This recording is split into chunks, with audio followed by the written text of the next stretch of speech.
Parece mentira, pero el año que viene ya empiezan a sonar un poco tambores de guerra. Esto de la política es así, pasa muy deprisa. Es año ya preelectoral y sin embargo hace poquito que estamos prácticamente cruzando ese ecuador de mandato. No sé si me puede completar el enunciado. Hasta ahora, ser alcalde de Ponferrada es... Ser alcalde de Ponferrada es una altísima responsabilidad y un gran honor. Altísima responsabilidad y gran honor. Así lo definiría. Sí. Por cierto, una mitad de mandato marcada, pues lógicamente no se puede separar toda la situación COVID. ¿En qué medida le está marcando la agenda de programa que no está pudiendo realizar? ¿Y qué cosas sí que se han realizado, pero que quizás no traslucen tanto a los medios de comunicación o no son tan noticiables, pero que usted considera que son muy importantes para la ciudad y que sí se han hecho? Es cierto que la pandemia supuso, lo marcó todo. Yo creo que hace falta un poco de perspectiva para que la gente valore realmente lo que ha sido la situación durante la fase álgida de la pandemia. Todos los recursos del ayuntamiento dedicados a protección social y en su momento a luchar contra el virus y con posterioridad a la reactivación económica. Pero en la fase álgida, todos los recursos dedicados a eso. Nosotros, la pandemia en su fase álgida supuso una inversión de 1 millón de euros por parte del ayuntamiento de Ponferrada y también supuso que brigadas que de ordinario estarían arreglando baches o estarían arreglando baldosines en mal estado en la ciudad, estaban dedicadas en exclusiva a la desinfección, a la limpieza y otro tanto de lo mismo con la propia empresa concesionaria del servicio de limpieza, etc. Es que lo condicionó todo, es que hace falta un poco de perspectiva para valorar lo difíciles que fueron aquellos momentos. Y es evidente que eso ha encubierto parte de las actuaciones que se han llevado a cabo. Y es que partíamos de una situación de la ciudad de tanto olvido, de tanta dejadez durante tantos años, que a pesar de haber invertido ya en este mandato 18 millones de euros, pues no se nota tanto en la ciudad. Y eso es real. Pero las inversiones están ahí, casi las podría numerar de memoria, casi, fíjese.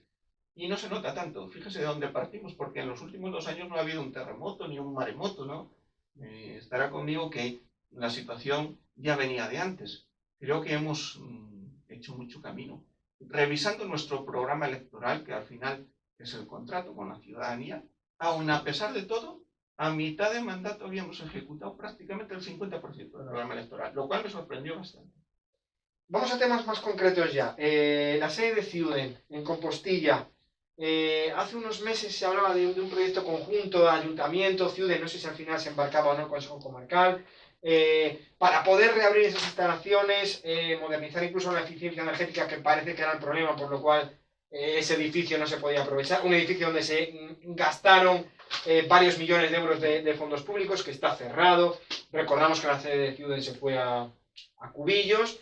¿Cómo está ahora mismo esa negociación para reabrir esa sede como centro, no sé si de diversos organismos públicos? Y por otro lado, ese proyecto que llevaba aparejado la sede de la ciudad, que era ordenar, urbanizar una parte del barrio de Compostilla también. Bueno, la verdad es que nosotros nos encontramos con una situación en la que ni siquiera se reunía la comisión de seguimiento que se había creado desde el inicio entre el ayuntamiento y la propia ciudad.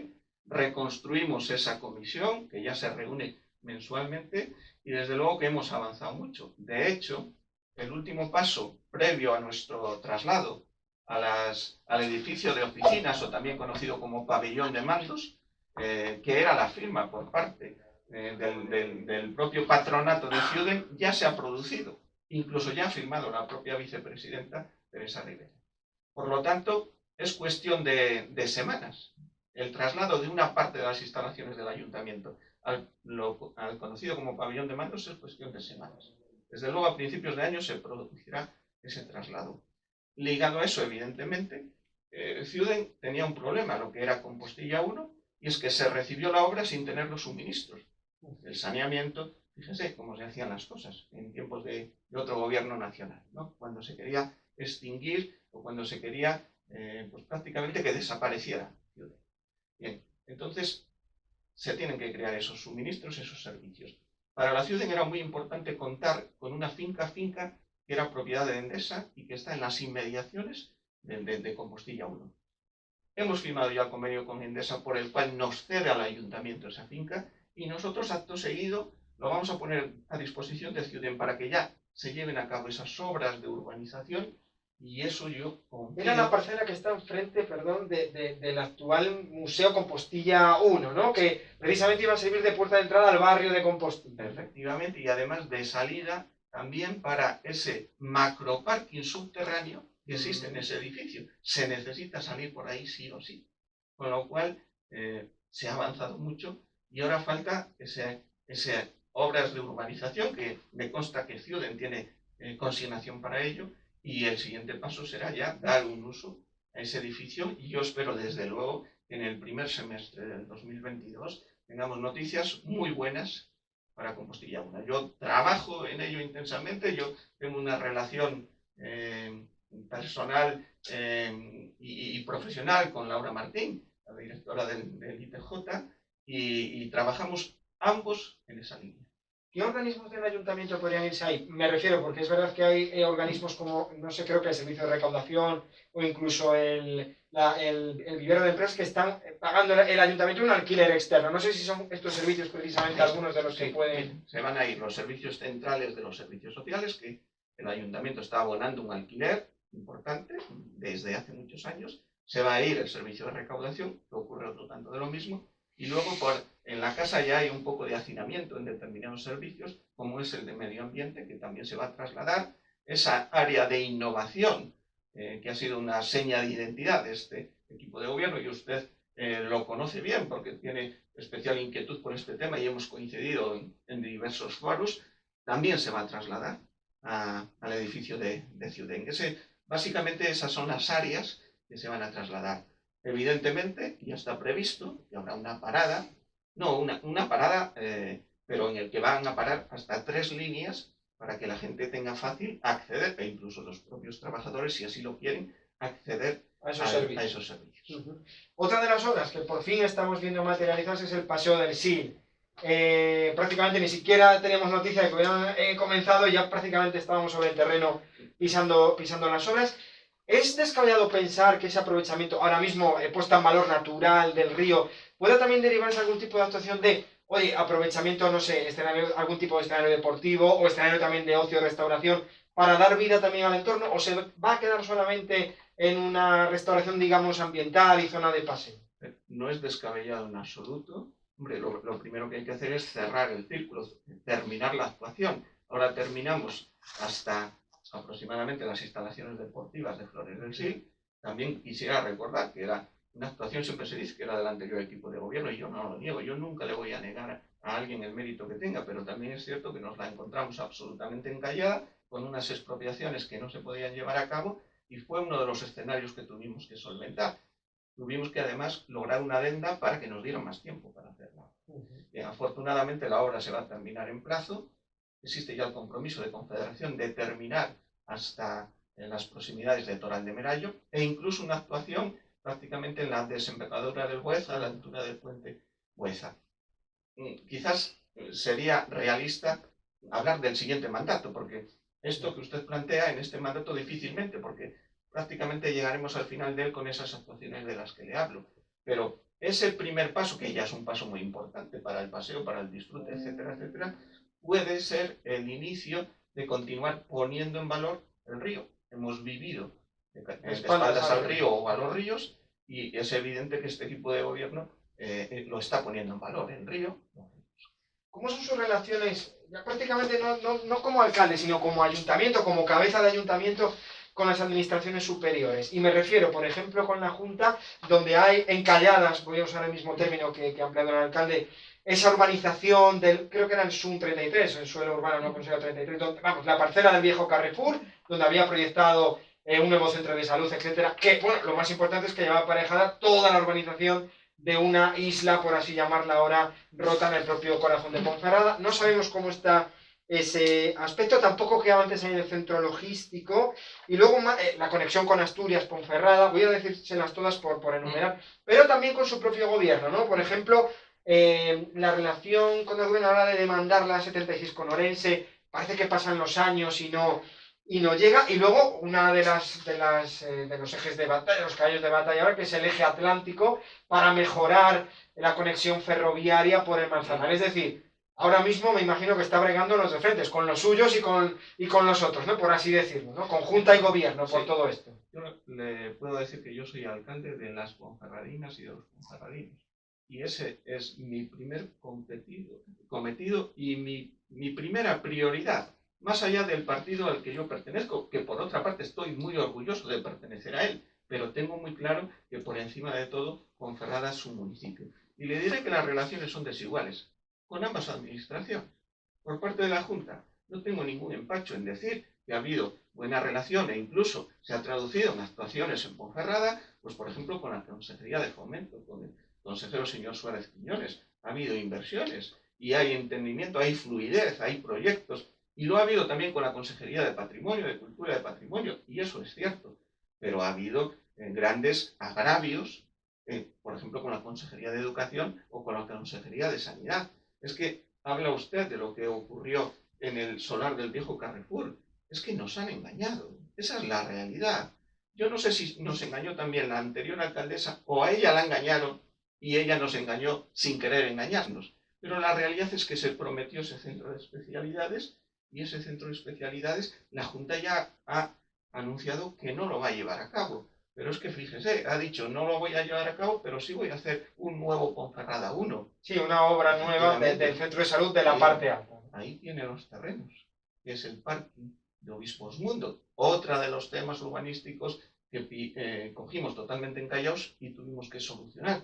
Ahí tienen los terrenos. Firmemos el convenio ya, firmemos el convenio que establezca las obligaciones de ambas partes, porque esto está empezando a parecerse a aquello del centro de especialidades. La realidad es que con 30 y pico mil euros que van en presupuestos no se hace un centro de salud nuevo. Y con el gobierno central otro tanto de lo mismo. Puedo decir que ha sido importante para el ayuntamiento que en estos presupuestos se recojan los 300.000 euros para reformar el Colomán Trabado o los 240 y pico mil euros para el Centro de Investigación y Emprendimiento en el territorio, que está residenciado en la UNED, pero se generó en el propio ayuntamiento, en una reunión en la que usted también estaba, porque ya digo que me consta su implicación en todos los temas de innovación y de tecnología, y ahí pues hay buenas noticias. Incluso, fíjense, en el tema del eje ferroviario, el que se nos diga que se va a hacer un aparcadero, no tiene ningún sentido hacer un aparcadero de 750 metros si no vamos a estar incluidos en el eje ferroviario. No tiene ningún sentido. Por lo tanto, hay una expectativa, digamos, favorable. Sin embargo, en la 76 los avances han sido mínimos.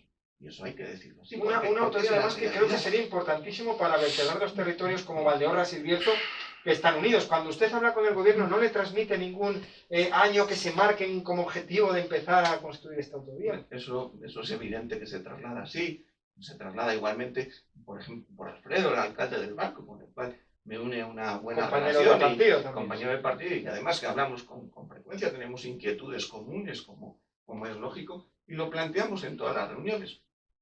Por eso le digo que aun sabiendo que sí hay ciertos movimientos, pero no hay un avance real o un avance como debiera haber en el tema de la 76. Yo lo mismo que le digo una cosa, le digo la otra. ¿Y el ayuntamiento estaría dispuesto a cometer alguna actuación de motu propio en la parcela del viejo Carrefour, por lo menos para que ese escenario que está en el corazón de Ponferrada no esté con esa imagen de abandono, digamos así, o no cabe ahora mismo verles? No es el momento ahora mismo, pero evidentemente nosotros votamos a favor de ese plan especial de reforma interior porque estaba vinculado al centro de especialidades. A nosotros no nos gustaba ese plan especial. No, vamos, lo dijimos claramente. Pero si era necesario aprobarlo para que hubiera centro de especialidades, votamos a favor. No hay centro de especialidades, modificaremos ese plan especial de reforma interior. Eso va a ser así. Es evidente que no va a ser algo inmediato, pero esa conexión del barrio de la Rosaleda con el resto de la ciudad está por hacer. Eso es evidente que está por hacer. Y tiene que ser una conexión más verde que gris, más verde que gris. Ese sería el resumen, ¿no? Otra de las zonas que están siendo objeto de actuación por parte de su equipo de gobierno, que precisamente creo que el telón se levanta en los próximos días, son las obras de de Gómez Núñez, una arteria comercial y central de la ciudad. ¿Cuáles van a ser las próximas actuaciones en el entorno del centro? Que creo que sigue esa línea de ganar espacio al peatón y seguir encorsetando el tráfico. Por un lado, esto, no sé los comerciantes cómo lo reciben, que cada vez sea más peatonal, si bien, si algunos tienen discrepancias, ¿y cuáles van a ser las siguientes actuaciones en el centro de la ciudad? Sí, es cierto que en esto siempre hay discrepancias al principio, eso es así, pero fíjese usted la revitalización que está habiendo en Gómez, en la parte que ya se ha actuado, o en Camino de Santiago, en la parte que se ha actuado. ¿Qué revitalización está? Es que prácticamente ya no hay locales por abrir. Por lo tanto, es una realidad que ese tipo de actuaciones mejoran el comercio. Y esa es la línea en la que vamos a seguir. Se tiene que acabar Gómez Núñez, la siguiente actuación va a ser la Plaza Interior, con cargo a Fondo Salud, y hemos presentado un proyecto importantísimo, Ponferrada 4.0, ligado a las zonas de bajas emisiones, a las ciudades más humanizadas, en el cual va una actuación similar en varias calles. Una parte de la calle La Puebla, Avenida La Puebla, la calle Real en su integridad y una parte de Antolín Peláez, de Eladia Bailina y de la calle Navaliegos. Esas son las siguientes áreas a actuar en esas zonas de peatonalizaciones blandas o incluso en alguna parte, como puede ser parte de la calle Real, peatonalización pura y dura. Bien. Asunto terrazas. Cuando hace poquito anunciaban que en otras circunstancias sanitarias, por así decirlo, íbamos a poner ya fin a esa, no sé si diré mano blanda, ¿no? O permisibilidad con el sector hostelero para poder extender las terrazas más allá de su ámbito legal, por así decirlo, ocupar zona de aparcamiento, ocupar aceras, sin pagar más por esos meses, etcétera. Ahora se había anunciado que se iba a empezar a levantar esto y que íbamos a volver un poco a ganar esos espacios, etcétera. No sé si ahora con la sexta ola de la que estamos hablando, la nueva perspectiva que viene después de las fiestas, el ayuntamiento ya se plantea seguir extendiendo esa autorización o esa laxitud a los negocios hosteleros. Bueno, nosotros ante todo hemos demostrado una sensibilidad que no ha demostrado ninguna otra administración con el sector. No solo con modificaciones en nuestro plan de reactivación, modificaciones en las tasas de terrazas, de las aperturas de nuevos locales, en fin, todo ese plan de reactivación. Pero es que también ha habido unas ayudas que este año han sido de 122.000 euros que se multiplican por 4 en esos bonos comercio, más 16.000 euros de ayudas directas vinculadas a proyectos, a las asociaciones de comerciantes. Por lo tanto, ese estar con ellos es evidente. Teníamos la idea, y eso es así, de que hay que ir regularizando la situación, no puede estar sin edie. La idea era empezar el 1 de enero, nosotros estamos modificando la ordenanza, lo conocen las asociaciones, porque una cosa de la que hemos hecho es desde el primer momento reunirnos con ellos, seguirles contando cómo va la ordenanza. La ordenanza tampoco es absolutamente rigurosa de un cambio de la noche a la mañana, establece un periodo transitorio y también ciertas excepciones cuando sea compatible con otros intereses en juego, que son la movilidad peatonal, la movilidad de los carros de los niños, la movilidad de las personas que van en silla de ruedas, este tipo de cosas que por otra parte parecen bastante lógicas. Luego, en esa línea va a ir la idea suya sigue siendo que desde el 1 de enero empiecen a recoger... Bueno, muy probablemente habrá un periodo transitorio, como le digo, y aún así la propia ordenanza recogerá posibilidades de legalizar esas situaciones y cuando sea susceptible de legalizar, se hará. No lo Uno de los campos también de batalla de su equipo de gobierno, los contratos municipales.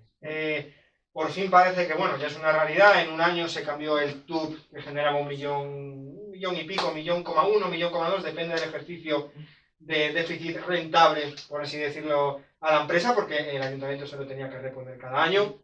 Se ha puesto en marcha un servicio municipal de transportes que llevaba, curiosamente, la misma adjudicataria histórica del servicio hasta ese TUB. El siguiente caballo de batalla en este sentido, como le digo, es esa limpieza viaria, esa separación del llamado por la prensa, ¿no?, macrocontrato de basura, limpieza viaria, y por otro lado el tema de zonas verdes. Sabemos que hay un lío judicial, las empresas recurren, al final lo que el ciudadano pregunta es ¿cuándo se va a resolver este contrato? Porque según usted mismo reconoce, el que este contrato esté así, digamos, de forma transitoria, está generando en la ciudad problemas de limpieza que usted asume, de problemas de la red, incluso de saneamiento en el tema de las alcantarillas, cuando llueve. Es decir, ¿cuándo vamos a tener por fin algo palpable en ese macrocontrato que se va a separar en dos y cuándo va a ser efectivo? Yo no voy a disfrazar una realidad que la ciudadanía ve. Hemos solucionado el tema del transporte público en situación ilegal desde el 15 de marzo del 2012. Hemos solucionado la municipalización, la asunción de la gestión directa por parte del ayuntamiento de las zonas verdes, y eso ya se está notando y se va a notar muchísimo más porque en breve va a comenzar ya la poda, una poda generalizada en la ciudad, y luego queda el tema de la limpieza viaria y la recogida de residuos. Fue un contrato en lotes porque así obliga la legislación. Si no lo hubiéramos hecho en lotes y cualquier empresa lo impugna, como ha ocurrido en otras ciudades, Torrelodones, por ejemplo, pues el recurso hubiera prosperado y nos hubieran anulado los pliegos. Nosotros vamos a un contrato lo más garantista posible. El pliego establece un servicio inmensamente mejor que lo que teníamos, porque lo que teníamos en el 2014 es un contrato que ha sido una lacra para esta ciudad, cuyo autor tiene nombre y apellidos, y ha sido una lacra absoluta para esta ciudad, en circunstancias extrañas. Si se lee los autos de la operación Enredadera, incluso uno casi se atrevería a decir que más que extrañas. ¿Qué pasa? Hemos hecho esos pliegos. Curiosamente y de manera inexplicable ha habido un problema de nuevo con los tipos de letras. Fíjese, que fue la razón por la que se impugnó el anterior contrato. Se ha recurrido al Tarcil. El Tarcil nos ha dicho que tenemos que parar la licitación hasta que ellos resuelvan. El Tarcil suele tardar entre 2 y 3 meses en resolver. Cuando resuelva el Tarcil, inmediatamente retomamos licitación con lo que nos diga el Tarcil, porque esa sí que es una necesidad principal de la ciudad para notar una mejoría en todo ello. Curiosamente, además, con la basura, tuvo lugar un pleno sobre esa tasa de basura que al final hemos aprobado con mucha crítica, pues digamos, de partidos de la oposición, incluso de partidos definidos como izquierdas, etcétera. Hubo, pues oye, protestas de ciertos colectivos en calle. Usted prometió que paralelamente se iba a bajar el IBI o se iba a revisar el IBI en 2022. ¿Esto al final puede ser así o se tiene que aplazar esa decisión? ¿O? No, a ver, yo lo que dije en su momento, yo asumo siempre lo que digo y además intento ser coherente.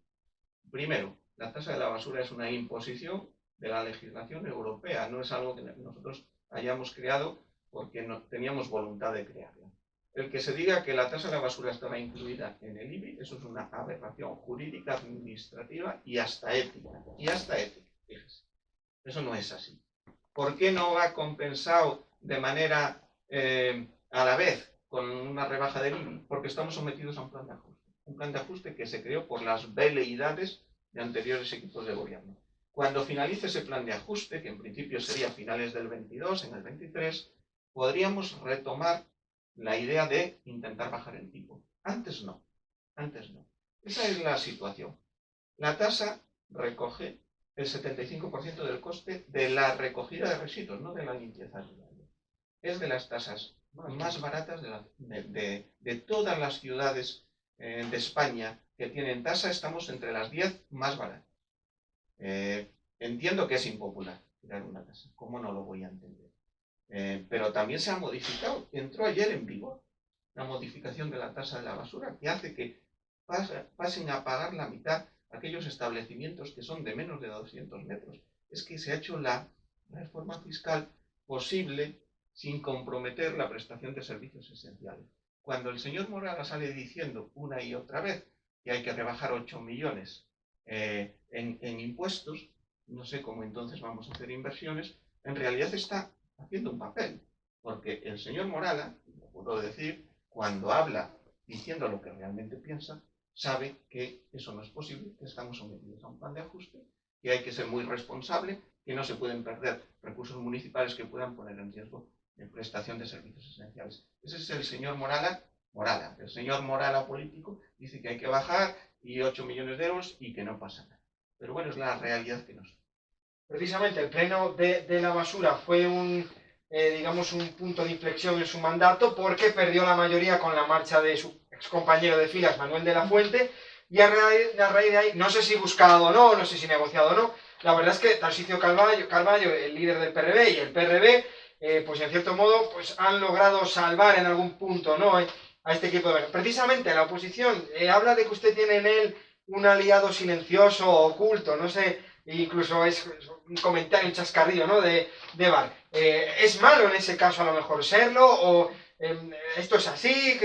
¿Cómo valora este apoyo político también del PRD, que está siendo fundamental en muchos puntos? Bueno, primero hacer la aclaración que cuando perdimos esa mayoría fue por el tema de la Ponferradina. Fíjese, perdimos la mayoría con un concejal cuando precisamente íbamos a regularizar una situación que no estaba con arreglo a la normativa. Si somos el adalid de la limpieza, supongo que sería una razón para aplaudir y votar a favor. En fin, esa fue la razón real. El tema del señor Carballo, mire, yo estando en la oposición hice una oposición constructiva. Se aprobaron, los únicos presupuestos que se aprobaron en el mandato anterior fueron con el apoyo, gracias al Partido Socialista. Y votamos a favor más veces que en contra. Más veces, bastantes más veces. Y no nos fue mal. Pues a lo mejor es el que el señor Carballo se aplica esa política de que la oposición constructiva, que apoya cuando hay que apoyar y critica cuando hay que criticar, da mejores resultados electorales. La pena es que los partidos que pueden ser partidos de gobierno, pues no hagan esa reflexión. No hagan esa reflexión. A nosotros, a mí, no me fue mal, sinceramente. Por terminar con la crónica política, en cierto sentido, hizo un amago ahí con el tema de ese cuaderno azul, que al final no se pudo dar porque eran datos personales, ya la situación, la fiscalía habló de que era algo que estaba prescrito. No sé si se ha quedado con las ganas o nos puede fondear de mente algo más sobre ese cuaderno, de qué nivel, a qué nivel era tan escandaloso esos contratos supuestamente ordenados por personas que gobernaban en aquellos tiempos pretéritos en el ayuntamiento. Era tan escandaloso ese cuaderno azul. Bueno, azul, no sé si lo definió como cuaderno azul sí, o... Entre azul y negro, es que era un color un poco complicado. Era y es un color un poco complicado, entre azul y negro. La verdad es que yo creo que era el reflejo de una época que ha sido muy mala para Ponferrada, porque además se generó una manera de hacer política que lo invadió todo, absolutamente todo, y nosotros estamos en ese proceso de superación. Es el ejemplo de Conjesús. Conjesús y el cuaderno azul son ejemplos típicos de una manera de hacer.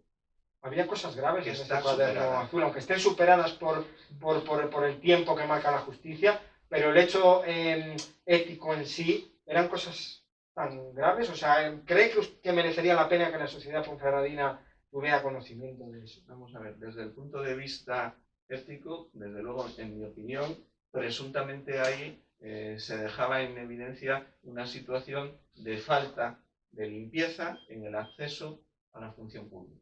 Para mí eso es que la limpieza en el acceso a la función pública para mí es algo absolutamente irrenunciable. Pero es que además denota una manera de hacer política clientelar, de amiguismos, estás conmigo y si no estás conmigo estás contra mí y por lo tanto te va a ir mal. Y con Jesús fue otro tanto de lo mismo. Era una manera de hacer política que todavía no se ha superado por completo, porque tantos años de esa manera de hacer política ha llegado a crear la sensación de que esa es la manera normal de hacer las cosas. Pero yo voy muy encaminado, perdón, alcalde, en el sentido de que ¿qué cajón abrió usted para encontrar ese cuaderno azul o negro que no había abierto los alcaldes anteriores? O si es que alguien se lo dejó caer en el despacho, ¿de dónde surge esto? ¿Por qué no había surgido antes? Yo no tengo ni la más mínima duda que ese cuaderno se dejó ahí para que yo lo encontrara. O sea, no tengo ni la más mínima duda. Probablemente, ¿por qué? Pues porque pensarían, bueno, este alcalde parece que le gusta que se hagan las cosas bien y alguna medida tomará. Creo, sinceramente creo. Y no me cabe ninguna duda que se dejó allí con toda la voluntad de que yo lo viera. Eso es así, no me cabe ninguna duda. Para ir terminando, hace poquito el convenio de bomberos se ha firmado, me imagino que estará satisfecho con la cuantía. Otra cosa es, parques que había, digamos, satélites como el de Benvive, que no tanto en inversión, pues lógicamente a Ponferrada le viene bien para cubrir un servicio que está prestando, pero me refiero a tiempos de actuación. Ahora que por fin tenemos un convenio comarcal para el parque de bomberos municipal de Ponferrada, que prestamos servicio comarcal, ¿no habría también que replantearse esos parques a lo mejor satélites? Por ejemplo, uno iba en Benvibre, otro creo que era en Fabero. Usted como alcalde de Ponferrada, ¿cree que se van a quedar definitivamente aparcados con este convenio con Ponferrada?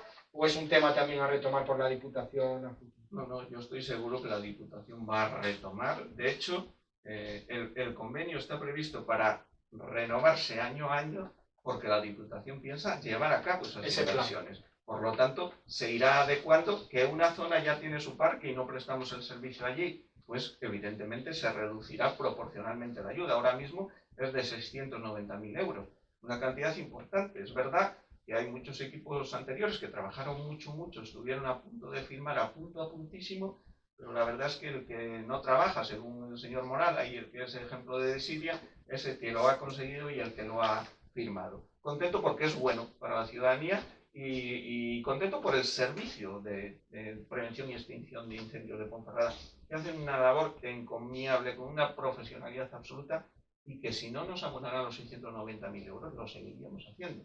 Porque por encima de todo está esa vocación de salvar vidas y de ayudar al prójimo. Pero era de lógica, de justicia, tener una contraprestación por ello. Y también se lo agradezco a Eduardo Morán, porque ha tenido la sensibilidad, ha sido el presidente, en este caso socialista, que ha tenido la sensibilidad de llegar a un acuerdo porque entendía que era justo, que la situación no se podía mantener.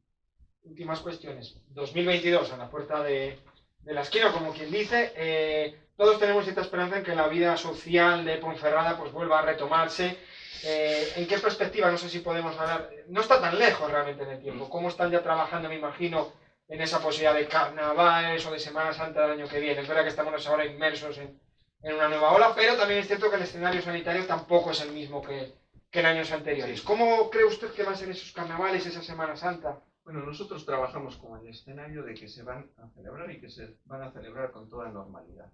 Luego el devenir de los meses que vayan sucediendo, pues nos dirá si efectivamente es así, pero nosotros trabajamos con ese escenario. Y a lo largo de esas actividades que en Ponferrada son referencia, yo sí puedo adelantar que el año que viene lo que es la Semana Templaria va a sufrir un cambio que va a suponer una puesta en valor, una apuesta diferente, una apuesta también en la que va a haber más participación de la ciudadanía, y yo creo que va a ser una auténtica revolución en el planteamiento de la Semana Templaria. Para concluir, ayer comenzó en Ponferrada la vacunación a niños, que se está desarrollando también en la jornada de hoy, bueno, hasta hace unos minutos, y también de mañana.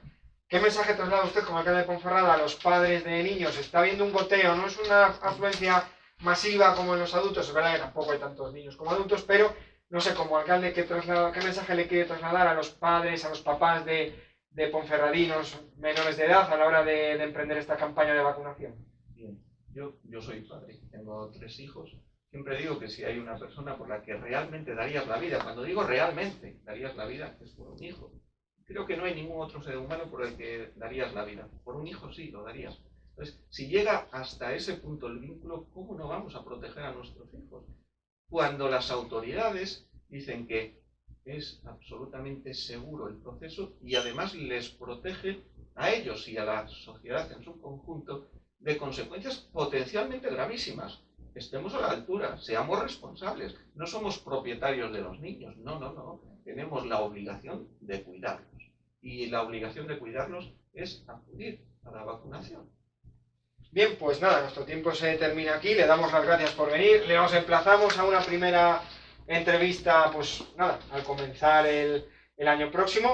Y nada, pues feliz salida de año y entrada, lógicamente. Igualmente, gracias a ustedes y que tengan, bueno, pues un periplo en esta nueva sede lleno de éxitos. Así lo deseamos todos. Gracias.